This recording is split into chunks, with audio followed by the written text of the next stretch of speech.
Olá pessoal, hoje vamos falar sobre o empresário. Vamos ver aqui o que é um empresário, o que é uma atividade empresária, como é que a gente configura a atividade empresária, como funciona a capacidade do empresário para exercer a atividade empresária e, por fim, as modalidades ali de microempresário, empresário de pequeno porte, que são figuradas na Lei Complementar 123 de 2006.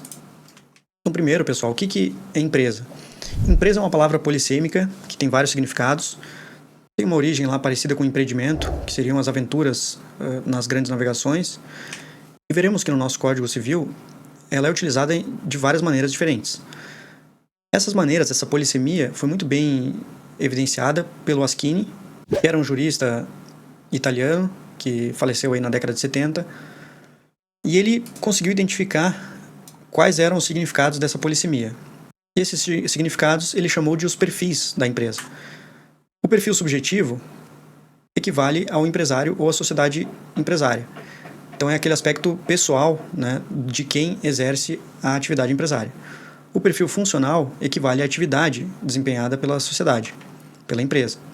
E o perfil objetivo é o complexo produtivo ou estabelecimento que compõe aquela empresa. O corporativo, por fim, é a organização. Então, quando a gente fala empresa no sentido objetivo, a gente está se referindo ao empresário. Quando fala empresa no sentido funcional, estamos nos referindo à atividade da empresa. No sentido objetivo, ao complexo produtivo, ao estabelecimento. E no sentido corporativo, à organização. Ronald Coase também identificou que o fenômeno da sociedade empresária servia para reduzir os custos de transação. Porque se a gente fosse celebrar toda hora, a todo momento, diversos contratos para que essa atividade empresária fosse exercida, gerariam muitos custos. Então, ao invés de a gente usar os contratos no mercado direto, é muito mais prático, menos custoso e eficiente formular uma sociedade empresária para exercer essa atividade. O Código Civil não define o que seria empresa. Essa definição vem do conceito próprio do empresário. Então, vamos a ele. O que é o empresário? O conceito de empresário está refletido lá no 966 do Código Civil. Então, aqui, iniciando o livro sobre direito de empresa, o título do empresário, há esse dispositivo, 966. Considera-se empresário quem exerce profissionalmente uma atividade econômica organizada para a produção ou circulação de bens e serviços. Então, atividade econômica, quando falamos aqui, estamos a tratar de uma atividade que gera circulação e geração de valor. Profissionalmente, denota aplicação de tempo, monopólio de informações, cuidado e trato de informações, continuidade no trato dessa atividade e habitualidade. Já de maneira organizada, significa que o empresário está articulando aí os fatores de produção com o uso de mão de obra de terceiros ou até mesmo, mais modernamente, automação. A produção e a circulação, então, de bens e serviços. É muito importante que tudo isso faz parte do significado de empresário. As exceções, então, vão estar refletidas lá no parágrafo único, que é o seguinte: não se considera empresário quem exerce profissão intelectual, de natureza científica, literária ou artística, ainda com o concurso de auxiliares ou colaboradores, salvo se o exercício da profissão constituir elemento de empresa.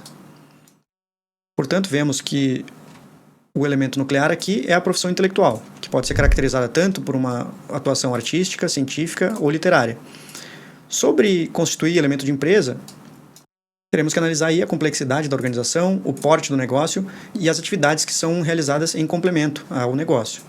O enunciado 195 da terceira jornada de Direito Civil verificou o seguinte: a expressão elemento de empresa demanda interpretação econômica, devendo ser analisada sob a égide da absorção da atividade intelectual, ou seja, científica, literária ou artística, como um dos fatores da organização empresarial.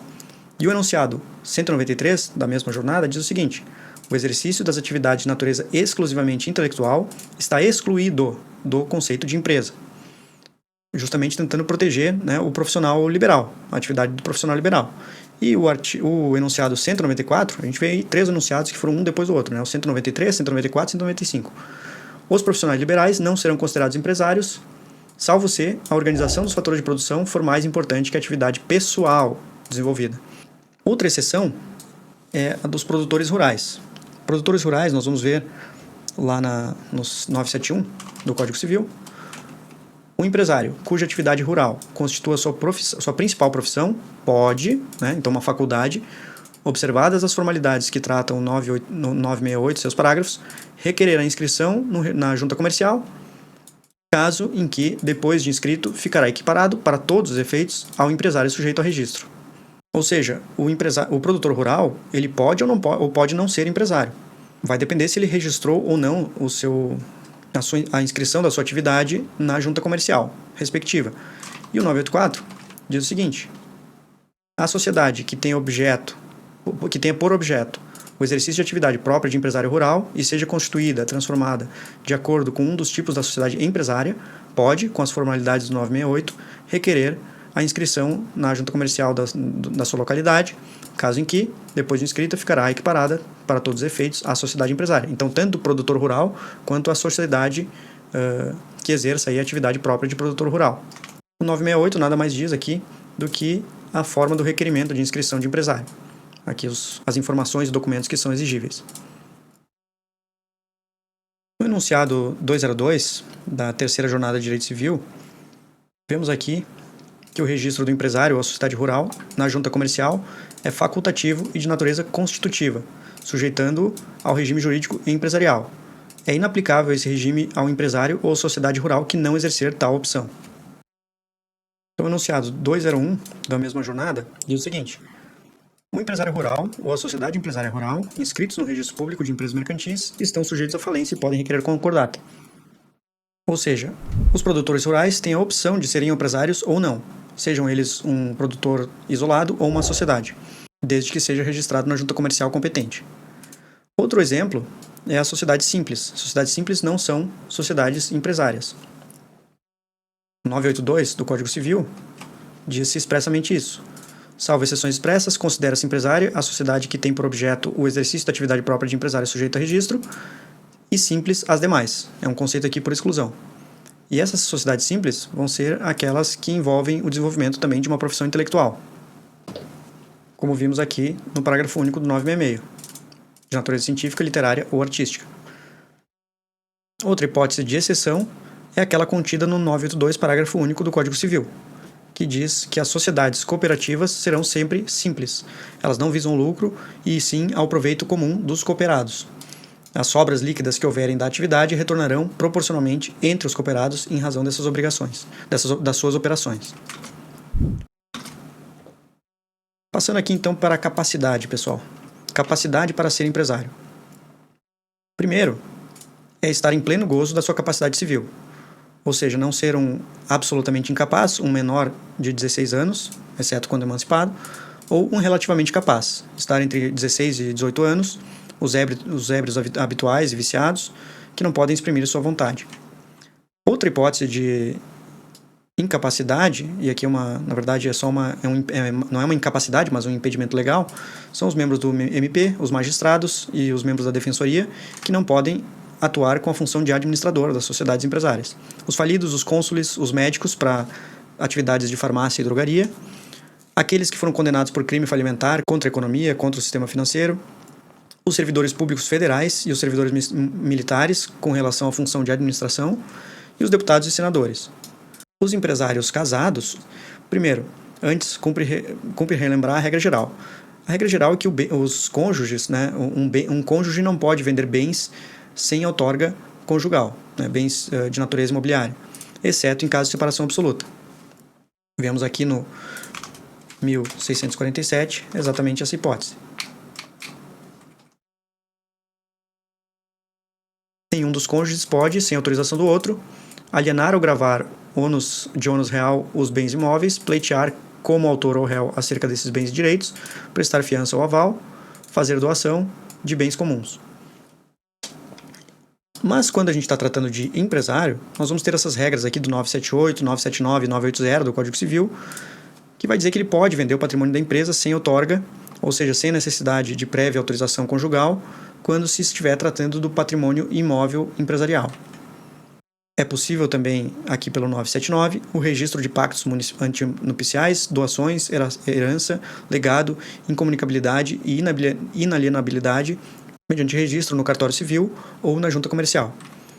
No caso da separação judicial do empresário, Está previsto aqui no 980, que diz o seguinte: a sentença que decretar ou homologar a separação judicial do empresário não podem ser opostos a terceiros, antes de arquivados e averbados no registro público de empresas mercantis. Ou seja, segundo o 980, uma vez homologada a separação judicial do empresário, essa oposição a terceiros somente vai ocorrer depois do registro na junta. Então é bom ter isso em mente. Sobre a Lei 123 de 2006, ela traz aí 3 situações bem importantes. Primeiro, a do microempreendedor individual, a da microempresa e da empresa de pequeno porte. O microempreendedor individual é aquele que fatura até R$ 81 mil ao ano. Esse valor costuma variar ao longo dos anos, mas neste ano de 2024 está nesse patamar. Ele vai ser caracterizado não apenas pela questão do faturamento, mas por ser um empresário individual que exerce algumas atividades específicas que estarão lá retratadas no CNAE. Então, há um anexo específico que vai ter uma série de atividades e essas atividades aqui serão as permitidas para o empresário individual. Vemos que são atividades geralmente mais simples, menos complexas. São as atividades presentes aí no anexo 11 da resolução CGSN 140 de 2018. O microempresário individual também não pode ser sócio, administrador ou titular de outra empresa. Já a microempresa será aquela que terá o faturamento de até 360 mil por ano. A empresa de pequeno porte é um faturamento que varia de 360 mil a 4,8 milhões ao ano. E por que é vantajoso entrar numa dessas modalidades, ser enquadrado como uma dessas empresas? É porque você pode optar pelo Simples Nacional. O Simples Nacional substitui o imposto sobre a renda da pessoa jurídica, o imposto sobre produtos industrializados, a contribuição social sobre o lucro líquido, a contribuição para financiamento da Seguridade Social, a contribuição para o PIS/PASEP, a contribuição patrimonial previdenciária, o imposto sobre circulação de mercadorias e serviços e o imposto sobre serviços de qualquer natureza. E a alíquota desse Simples Nacional vai variar aí de 4%, conforme for a atividade listada em um dos anexos do Simples Nacional, de 4% até 33%. Vai depender de qual o anexo e qual o valor do faturamento. Então, pessoal, por hoje era isso. O empresário é aquele previsto no 966 do Código Civil, que é o que exerce uma atividade econômica profissionalmente de maneira organizada para a produção ou circulação de bens e serviços. Vimos aí a importância do empresário, da atividade empresária, desse tratamento distinto entre o empresário e o não empresário, quem está habituado a exercer a atividade empresária. Por fim, as 3 modalidades de empreendedores de pequeno porte, o microempreendedor individual, a microempresa e a empresa de pequeno porte, que podem optar pelo Simples Nacional. Era isso, pessoal, por hoje e nos vemos na próxima. Isn't it strange, oh, it's funny. Working for years, have no money. Suddenly luck and smile.